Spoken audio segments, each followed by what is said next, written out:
Hello students, MNC education welcomes you all. MNC education में आप सबों का बहुत बहुत स्वागत। Today we are going to start a new chapter that is straight lines, chapter 10 of class 11th। देखिए, straight line का जो कंसेप्ट है बहुत ज़्यादा पुराना नहीं है हमारे लिए, तो इंट्रोडक्शन में कुछ बहुत ज़्यादा हमें करने की ज़रूरत नहीं है, क्योंकि इन क्लास 10th जो है हमने स्ट्रेट लाइन के काफ़ी कुछ किए हैं। ठीक है, तो स्ट्रेट लाइन बेसिकली वहाँ पर अगर कोई भी इक्वेशन है a x plus b y plus c is equal to 0 है, तो इसको हम स्ट्रेट लाइन से रिप्रेजेंट करते थे। जब हम ग्राफ बनाते हैं इसका 2 डायमेंशनल स्पेस में, तो वो एक स्ट्रेट लाइन बनता है। वो किसी भी तरीके का हो सकता है, it may be like this one. ठीक है, तो यहाँ पर स्ट्रेट लाइन से हमारा यही मतलब है कि हम इनके ग्राफिकल रिप्रेजेंटेशन की जगह पे एल्जेब्रिक रिप्रेजेंटेशन पर ज़्यादा ध्यान देंगे। ठीक है, ऐसे तो ये दोनों ही इंटर रिलेटेड हैं, हमें ग्राफ की भी ज़रूरत होती है, तो हम जो है ग्राफ बना रहे होते हैं इस चैप्टर में। तो हमारे पास जो एल्जेब्रिक एस्पेक्ट्स हैं वो बेसिकली एल्जेब्रिक और ज्योमेट्रिक मतलब फ्यूजन टाइप हो गया, तो ये chapter deals with that aspect of line. ठीक है, तो मतलब हमारे पास इक्वेशंस होंगे, हम उनको एल्जेब्रिकल मैनिपुलेशन से सॉल्व करेंगे और उसकी ज्योमेट्रिकल प्रॉपर्टीज पता कर रहे होंगे। ठीक है, तो यहाँ पर लाइन बेसिकली अगर हम इसको डिफाइन करें तो ये क्या हो गया कि collection of infinitely many points aligned in one direction. ठीक है, तो उस तरह से डेफिनेशन हम कर सकते हैं कि बहुत सारे पॉइंट्स हैं जो अलाइंड इन वन डायरेक्शन हैं, तो the collection of points form a straight line. ठीक है, तो यही स्ट्रेट लाइन का डेफिनेशन हो गया। अब इसी में हमारे पास एक कंसेप्ट आता है स्लोप ऑफ अ लाइन का। Slope of a line basically क्या है, तो स्लोप आपका जो लिटरल मीनिंग है उसके हिसाब से अगर चले तो स्लोप मतलब होता है ढाल। ठीक है, तो ढाल का मतलब ये हो गया कि कोई लाइन है वो कितना ढलान है उसका, वो अगर पता करना है तो उसके लिए यहाँ पर हम जो ये है कि हम कैसे पता कर सकते हैं, तो ये हम ऐसे पता कर सकते हैं कि वो अगर कोई एंगल बना रहा होगा ना positive direction of x axis, ये positive direction of x axis है। Remember, positive direction of x axis and positive x axis are different. मतलब ये हुआ कि मान रखिए कि आपके पास कोई लाइन यहाँ पर भी है, तो भी ये एंगल जो है ये angle positive direction of x axis के साथ बन रहा होगा। मतलब यहाँ पर डायरेक्शन, पॉजिटिव डायरेक्शन ये है। ठीक है, समझ रहे हैं, पॉजिटिव वैल्यू यहाँ से शुरू हो रही है क्योंकि ओरिजिन यहाँ पर है, तो ओरिजिन के बाद ही पॉजिटिव वैल्यू आएगी, लेकिन हमारे पास पॉजिटिव डायरेक्शन तो कहीं पर भी रहेगा, चाहे वो नेगेटिव साइड हो चाहे वो पॉजिटिव साइड हो। तो पॉजिटिव डायरेक्शन का मतलब ये है कि हमें इधर से एंगल बनाना है। राइट, इतना समझ में आ गया होगा। तो मान रखिए कि यहाँ पर जो है अल्फा एंगल बना रहा है एक फिलर के लिए, ये थीटा एंगल है। तो अगर हम स्लोप को इस तरह से डिफाइन कर दें, पहले तो स्लोप को हम रिप्रेजेंट एम से कर देते हैं और ये tan थीटा हो जाएगा। ठीक है, तो स्लोप ऑफ लाइन में हम यहाँ पर दो चीज़ें देखेंगे। एक तो वो है कि अगर हमने अभी देख लिया कि थीटा अगर हमें एंगल दिया हुआ होगा तो हम tan थीटा निकाल देंगे तो हमें स्लोप ऑफ अ लाइन मिल जाएगी। ठीक है, अगर हमारे पास दो पॉइंट्स दिए हुए हैं तो हम जो है उसका स्लोप कैसे निकालेंगे। मान रखिए कि आपके पास यहाँ पर एक पॉइंट है और यहाँ पर एक पॉइंट है। ठीक है, तो यहाँ से हमने जैसे पॉइंट्स है ना, तो पॉइंट्स के कोऑर्डिनेट्स होंगे। कोऑर्डिनेट्स मान रखिए कि आपके पास x2 और y2 है इस वाले का, और इसका है x1 और y1। फाइन, तो यहाँ पर अगर देखें तो ये एंगल अगर थीटा है तो ये एंगल भी थीटा होगा कि नहीं होगा? क्यों? क्योंकि ये लाइन हमने इसके पैरेलल खींचा हुआ है, ठीक है, हमने ये पैरेलल बनाया हुआ है, राइट। तो यहां पर अगर आप इस ट्रायंगल को ए बी सी नाम दे देते हैं तो हमें ए और बी पॉइंट्स दिए हुए हैं, सी हमने बी सी जो है पैरेलल टू एक्स एक्सिस खींच दिया, ठीक है, ये पता करने के लिए कि सी का क्या कोऑर्डिनेट होगा। अगर सी का कोऑर्डिनेट आप देखना चाहते हैं तो सी का कोऑर्डिनेट हमारे पास क्या आएगा? सी का कोऑर्डिनेट आएगा यहां पर, ये तो x2 है तो इसकी x2 ही वैल्यू आएगी, फिर ये जो है यहां से देखिए तो ये y1 है ना, तो यहां पर ये y1 ही आएगा, ठीक है, समझ रहे हैं बात को? सी कोऑर्डिनेट हमने कैसे गेट किया, ध्यान से समझिए इसको। तो यहां पर x1 y1 है तो ये पैरेलल है, तो इस पर पैरेलल लाइन पे ना जो एक्स एक्सिस के पैरेलल है तो उस पर y कोऑर्डिनेट सेम होगा, तो y1 विल रिमेन सेम। इस तरह से ये कोऑर्डिनेट हमें मिल गया। अब हम इस कोऑर्डिनेट के मदद से इसकी लेंथ निकाल सकते हैं, इसकी लेंथ निकाल सकते हैं। देखिए कैसे, ये क्या है कि यहां से यहां तक ये y2 है, तो यहां से यहां तक निकालना है अगर, तो हम क्या करेंगे, ये पूरी लेंथ में ये लेंथ माइनस कर देंगे, ये लेंथ है y1, देखिए यहां पर y कोऑर्डिनेट ही इस लेंथ को रिप्रेजेंट करता है, किसी भी पॉइंट के हाइट को रिप्रेजेंट करता है y कोऑर्डिनेट, और x एक्सिस पे कितना मूव होने के बाद हम उसके पास पहुंचेंगे वो है हमारा x कोऑर्डिनेट, ठीक है, समझ में आ गया? या कहिए कि y से वो कितने डिस्टेंस पर है वो हमें x कोऑर्डिनेट दिखाता है, ठीक है। तो ये जो AC है वो हमारा y2 माइनस y1 आ जाएगा कि नहीं? और इसी तरह से यहां से यहां तक ये x2 है पूरा, और यहां से यहां तक x1 है, इस तरह से BC जो है वो x2 माइनस x1 दे जाएगा। बहुत ध्यान से समझिए। अब जो है tan थीटा अगर हमें इस ट्रायंगल पे निकालना है तो यहां पर tan थीटा क्या निकल जाएगा? tan थीटा निकल जाएगा y2 minus y1 bye x2 minus x1। ये एक तरह से हमने स्लोप्स के दो फॉर्मूले पता कर लिए। एक तो हमने पूरी तरह से डेराइव कर लिया कि अगर दो पॉइंट्स के कोऑर्डिनेट्स दिए हुए हैं तो हम how can we get the slope of a line on which those two points are lying, right. तो इस तरह से स्लोप ऑफ अ लाइन जो है हमारा कवर हो गया। स्लोप ऑफ लाइन में हमने दो एस्पेक्ट देख लिए कि जब थीटा दिया हुआ है, थीटा गिवन, और दूसरा हमने देख लिया जब पॉइंट गिवन है, ठीक है।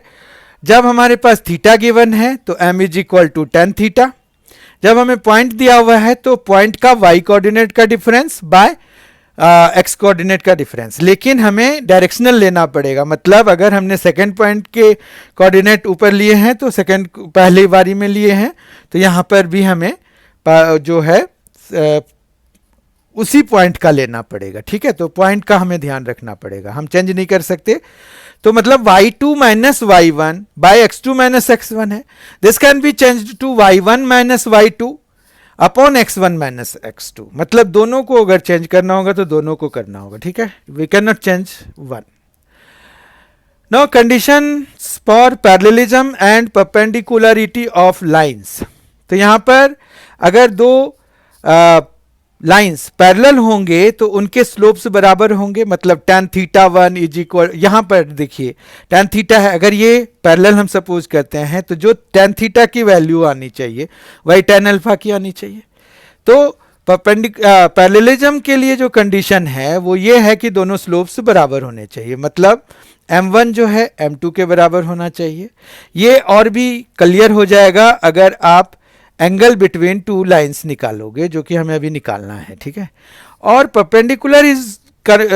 परपेंडिकुलरिटी के लिए आपके पास जो कंडीशन होता है वो होता है कि दोनों स्लोप्स का प्रोडक्ट -1 के बराबर होना चाहिए। समझ रहे हैं बात को? तो ये हम अभी डेराइव करेंगे जब हमें यहाँ पर एंगल बिटवीन टू लाइंस हम करेंगे तो, ठीक है। ऐसे हम इसको यहां से भी पता कर सकते हैं, पर इससे ज्यादा सिंपल वे में हो जाता है, तो let us do that. Angle between two lines के लिए हमारे पास फॉर्मूला होता है tan theta is equal to m1 minus m2 upon 1 plus m1 m2। तो ये तो फॉर्मूला है हमारे पास। इसका डेरिवेशन ये है कि अगर आपके पास मान रखिए कि कोई दो लाइंस आपस में कहीं पर भी इंटरसेक्ट कर रही हैं, ठीक है, तो हमारे पास ये अगर हम एक्सिस पे डाल दें तो ये कुछ इस तरह से डलेगा। ये वाई एक्सिस है, ये 0 है, ये एक्स एक्सिस है, यहाँ ओरिजिन है, ठीक है। इसका स्लोप मान रखिए कि m2 है और इसका स्लोप m1 है, ठीक है। ये थीटा है जो कि एंगल बन रहा है इनके बीच में। तो आप बताइए कि ये जो थीटा है और ये दो जो एंगल्स हैं वो आपस में किस तरह से रिलेटेड होंगे। अगर आप देखिए ये थीटा है तो ये एंगल भी थीटा ही होगा, वर्टिकली अपोजिट एंगल से, ठीक है। तो ये थीटा आ गया। अब ये m2 जो है इस वाले ट्रायंगल के लिए एक एक्सटीरियर एंगल का काम कर रहा है। तो m2 क्या होगा, m2 जो है हमारे पास वो हो जाएगा theta plus m1, right. Exterior angle property के हिसाब से ये होता है कि जो एक्सटीरियर एंगल है वो टू इंटीरियर अपोजिट एंगल्स, यही दोनों है ना, इंटीरियर भी है और अपोजिट एंगल्स भी हैं, मतलब ये एडजेसेंट एंगल्स है, बाकी छोड़ के उनको वो इंटीरियर एंगल्स जो रिमेनिंग हैं उनके सम के बराबर होता है। तो ये आ गया, ठीक है। इस तरह से थीटा इज इक्वल टू आपके पास कितना आ गया, m2 माइनस m1 आ गया, m2 माइनस m1 आ गया, ठीक है। m2 की जगह पे हम थीटा 2 और थीटा 1 ले लेते हैं, m2 will be tan theta 1, right. तो यहाँ पर theta 2 minus theta 1 will be there. यहाँ पर भी आप थीटा नोटेशन यूज कीजिए क्योंकि m2 तो फिर हम स्लोप के लिए यूज कर लेंगे ना। तो यहाँ पर यही है थीटा 2 और यहाँ पर ये थीटा है, ठीक है। थीटा 2 थीटा 1 और थीटा ये आपस में कैसे रिलेटेड है, theta is equal to theta 2 minus theta 1 से रिलेटेड है। समझ में आ गया होगा आपको। यहाँ पर अब अगर हम दोनों साइड tan थीटा लगा देते हैं तो ये क्या हो जाएगा, tan थीटा 2 माइनस थीटा 1 हो जाएगा। तो यहाँ पर ये आ जाएगा tan theta 2 minus tan theta 1 upon में आ जाएगा 1 माइनस प्लस tan थीटा 1 या थीटा 2 इंटू tan थीटा 1। ये समझ में आ रहा है। ये एक्चुअली हमने tan a माइनस बी का फॉर्मूला लगा दिया जबकि इधर जो है tan थीटा ही रहने दिया, ठीक है। तो अब tan थीटा 2 क्या है, m2 के बराबर है क्योंकि हमने इसके स्लोप को m2 माना है, तो ये tan थीटा 2 के बराबर है और ये m1 है तो ये tan थीटा 1 के बराबर है, ठीक है। तो m2 माइनस m1 हो जाएगा अपॉन में 1 प्लस m2 इंटू m1 हो जाएगा, ठीक है। फिर additionally we do one thing, क्या हम करते हैं कि हम जो है यहाँ पर मॉड लगा देते हैं। मॉड क्यों लगा देते हैं, ताकि हम जो है एक्यूट एंगल ऑब्टेन कर लें और जब हमें दूसरा वाला एंगल चाहिए तो हम जो है उसको पाई में माइनस करा करके दूसरा वाला एंगल निकाल लेंगे। वैसा इसलिए क्योंकि अगर देखिए आप यहाँ पर थीटा एंगल बन रहा है तो एक दूसरा एंगल भी यहाँ पर बन रहा है जिसको कि आप हमेशा पाई माइनस थीटा लिख सकते हैं, ठीक है, क्योंकि लीनियर पेयर के हिसाब से इन दोनों का सम 180 होगा, पाई होगा। तो हमारे पास देयरफॉर रिक्वायर्ड एंगल्स जो होगा वो आप कैसे लिखेंगे, रिक्वायर्ड एंगल्स आर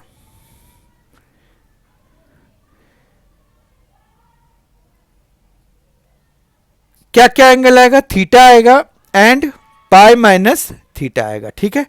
तो आप इस तरह से एंगल बिटवीन टू लाइंस निकाल सकते हैं, ठीक है। उसके बाद आ जाते हैं collinearity of 3 points. Collinearity of 3 points basically क्या है कि 3 पॉइंट्स कोलिनियर कब कहलाएंगे। तो उसको समझने के लिए बहुत ही आसान काम है। अगर मान रखिए कि आपके पास ए बी सी 3 पॉइंट्स हैं, ये इस लाइन पे अगर लाई कर रहे हैं तो ए बी का जो स्लोप होगा वही बी सी का होगा, वही ए सी का होगा। तो आपको करना क्या है, ए बी का स्लोप निकाल लीजिए, बी सी का स्लोप निकाल लीजिए। अगर वो दोनों सेम आ रहे हैं मतलब आपको एम ए बी, जिसको जो कि स्लोप ऑफ ए बी को रिप्रेजेंट करने के लिए हम यूज करते हैं, एम लिख देते हैं ब्रैकेट में ए बी लिख देते हैं, तो हमारा slope of A B use हो गया, रिप्रेजेंट हो गया। अगर एम ए बी निकाला और एम बी सी निकाला, वो दोनों बराबर हो गए तो ए बी सी जो है कोलिनियर हो गए।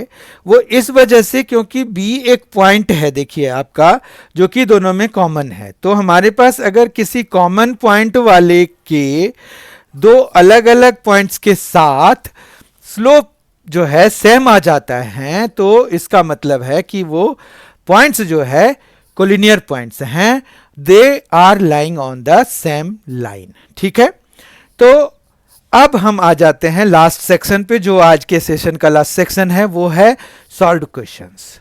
तो जितनी भी चीजें हमने करी उनको पूरी तरह से अच्छी तरह से समझने के लिए हम कुछ क्वेश्चन सॉल्व करते हैं। Today's first question is find the slope of the lines। slope of the lines हमें निकालना है। पॉइंट्स दिए हुए हैं तो हमें पॉइंट फॉर्म में पता है कि स्लोप कैसे निकालते हैं। तो let us find the first part, passing through the points 3, -2 and -1, 4। तो हम सीधा सीधा m लिखेंगे। यहाँ y2 4 है, minus y1 is -2 upon x2 is -1 -3, तो ये आ जाएगा 4 + 2 अपॉन -4, तो ये आ जाएगा 6/-4, तो ये बेसिकली -3/2 आ गया। तो ये स्लोप देखिए आप नेगेटिव भी हो सकता है, कोई दिक्कत नहीं है। फिर बी पार्ट पे आइए। बी पार्ट है passing through the points 3, -2 and 7, -2। तो m लिखिए, यहाँ -2 -2 है तो -2 -2 हो जाएगा, अपॉन में 7 -3 आ जाएगा। ठीक है, तो ये आ गया 0/4 या सिंपली ये 0 ही आ जाएगा। तो स्लोप कैन बी 0। 0 से एक सिग्निफिकेंस ये है कि इस केस में जो लाइन है वो पैरेलल टू एक्स एक्सिस है। ठीक है, अगर आपके पास slope of any line is coming out to be 0, that means कि जो लाइन है वो पैरेलल टू एक्स एक्सिस है। फिर हमारे पास थर्ड पार्ट आता है, passing through the points 3, -2 and 3, 4। तो यहां पर हमें अगर स्लोप निकालना है तो यहां पर y2 is 4, y1 is -2 upon 3 -3। तो इन दिस केस हमें जो है ये 6/0 आ रहा है, जो कि नॉट डिफाइंड है। इसका भी एक सिग्निफिकेंस है कि ये परपेंडिकुलर टू एक्स एक्सिस आ जाएगा, या इन अदर वर्ड्स हम इसको क्या कह सकते हैं कि ये पैरेलल टू वाई एक्सिस दे रहा है। एंड फिर हमारे पास इसका फोर्थ पार्ट है, making an inclination of 60 degree with positive direction of x axis. तो आपको थीटा वाला दिया हुआ है, थीटा वैल्यू अगर दी हुई है तो हम m = tan थीटा से निकाल लेते हैं, तो tan 60 डिग्री आ जाएगा। Now it is up to you कि कितनी वैल्यूज आपको पता है। तो tan 60 डिग्री √3 होता है, तो √3 इसका आ जाएगा। तो इसलिए यहाँ पर भी आपको ट्रिगोनोमेट्रिक फंक्शंस की वैल्यू पता होनी चाहिए, then only you will be able to solve these questions. ठीक है, क्योंकि अगर हमें थीटा दिया हुआ है तो फिर तो जो ट्रिगोनोमेट्रिक फंक्शंस हैं उनके डिफरेंट एंगल्स पे वैल्यूज पता होने चाहिए, then only we can solve it, we can get a value for the given lines slope for the required slope. ठीक है, now we see question number 2 and the last question of this session. It is if the angle between two lines is π/4, मतलब यहाँ पर क्या है कि theta हमें कितना दिया हुआ है, π/4 दिया हुआ है, and slope of one of the lines is, तो हम m1 सपोज कर लेते हैं इसको 1/2। ठीक है, और हम slope of the other line जो है वो m2 हम मान लेते हैं। हम ये कर रहे हैं कि m2 की वैल्यू हमें निकालनी है, राइट। तो यहाँ पर हमारे पास क्या होता है कि tan theta is equal to angle between two lines वाला फॉर्मूला लगेगा। यहाँ पर देखिए, if the angle between two lines is π/4 and slope of one of the lines is 1/2, find the slope of the other line. तो यहाँ tan theta is equal to m2 minus m1 upon 1 plus m2 into m1 लगा देंगे, तो ये आ जाएगा। तो यहाँ पर tan थीटा की जगह π/4 इज इक्वल टू, यहाँ पर m2 तो m2 ही है, m1 will be 1/2 upon 1 plus m2 into 1/2। ठीक है, इतना समझ में आ गया। उसके बाद जो है ये आ जाएगा 1, 10π/4 इज 1, मॉड यहाँ पर आ जाएगा 2m2 माइनस 1, अपॉन में 2 आएगा, अपॉन में आएगा 1 प्लस m2/2, तो हम इसको एलसीएम ले लेते हैं, तो 2 प्लस m2 हो जाएगा बाय 2 हो जाएगा। ठीक है, समझ पा रहे हैं आप, यहाँ तक कोई दिक्कत नहीं है। फिर इन दोनों 2 को आप कैंसिल कर दीजिए, तो ये आ जाएगा 1 is equal to 2m2 minus 1 और अपॉन में आ जाएगा 2 प्लस m2। समझ में आ गई बात? Still mod is there. Mod जब हम हटाते हैं किसी साइड से तो दूसरी साइड हमारा प्लस माइनस आ जाता है, तो यहाँ पर 1 है तो प्लस माइनस 1 हो जाएगा और ये फिर अब सिंपल ब्रैकेट में चेंज हो जाएगा। ठीक है, इतना समझ में आ गया। अब हम 1/1 लेंगे, जैसे प्लस 1 लेंगे तो यहाँ पर क्या आ जाएगा 2 plus m2 is equal to 2m2 minus 1, और दूसरा वाला आएगा 2 plus m2 is equal to minus 2m2 plus 1। जब माइनस से हम मल्टीप्लाई करा देंगे, एक्चुअली हमने माइनस इधर से मल्टीप्लाई करा दिया तो इसी वजह से ये थोड़ा उल्टा सा दिख रहा है, पर वही है, एक ही जगह पे माइनस से मल्टीप्लाई कराया है, इट इज़ ओके। यहाँ पर 2m2 है और यहाँ पर m2 है, माइनस कराएंगे तो m2 आ जाएगा, ये 1 उधर ले जाएंगे तो m2 हमारे पास एक तो 3 आ जाएगा, दूसरा देखिए ये 3m2 हो जाएगा अगर हम माइनस 2m2 को इधर ले जाएंगे, और ये 2 अगर हम उधर ले जाएंगे तो माइनस 1 आ जाएगा। ठीक है, इस तरह से m2 इज इक्वल टू 3 और m2 is equal to minus 1/3। तो ये दोनों ही वैल्यूज एक्सेप्टेबल वैल्यूज हैं, क्योंकि हमारे पास जब भी कोई दो लाइंस होती हैं ना, जब इंटरसेक्ट करती हैं तो हमारे पास दो एंगल्स बन रहे होते हैं, एक एक्यूट एंगल होता है और दूसरा ऑब्ट्यूस एंगल होता है, या अगर वो परपेंडिकुलर हैं तो वो तो एक अलग ही केस है, तो उस केस में चारों ही एंगल्स वहाँ पर जो बन रहे होंगे वो जो है 90 डिग्री ईच बनेंगे। तो इस तरह से आज का ये सेशन समाप्त होता है। In the next session we will see different equations of a line, मतलब लाइन के अलग अलग फॉर्म्स होंगे इक्वेशंस के, उनको हम स्टडी करेंगे in the next session. Thank you so much for being with us. Thanks a lot. Enjoy yourself.